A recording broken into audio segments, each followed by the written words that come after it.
বিপদে পাশে নিরাময়ের আশ্বাসে এই স্লোগানকে সামনে রেখে ঢাকা জেলার আশুলিয়ার কবিরপুরে ধনী গরিব সবার জন্য জাকির ফ্রি হেলথ কেয়ারের যাত্রা শুরু হয়েছে। আজ সকাল ৯টা থেকে কবিরপুর ডেভেলপমেন্ট অর্গানাইজেশনের স্থায়ী কার্যালয় থেকে এই চিকিৎসা সেবা শুরু হয়। চিকিৎসা কার্যক্রমের উদ্বোধন করেন কবিরপুর অঞ্জনা মডেল হাই স্কুলের অবসরপ্রাপ্ত সিনিয়র শিক্ষক আব্দুল কুদ্দুস মৃধা, প্রতিষ্ঠানটির স্বপ্নদ্রষ্টা চ্যানেল আইয়ের সাংবাদিক জাকির হাসান, স্থানীয় মসজিদের সভাপতি খালিদ শিকদার, সমাজকর্মী আব্দুল জলিল, আবির রহমান সহ এলাকার গণ্যমান্য ব্যক্তিগণ।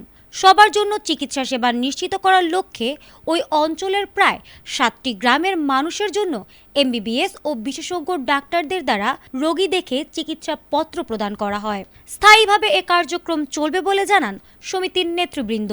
সকালে ডাক্তার আবুল বাশার রনি এমবিবিএস রোগীদের মাঝে চিকিৎসা পত্র দেয়া শুরু করেন। সমিতির নেতৃবৃন্দ জানান, জাকির ফ্রি হেলথ কেয়ার সপ্তাহের প্রতি শুক্রবার ও মঙ্গলবার রোগীদের চিকিৎসা পত্র প্রদান করবেন।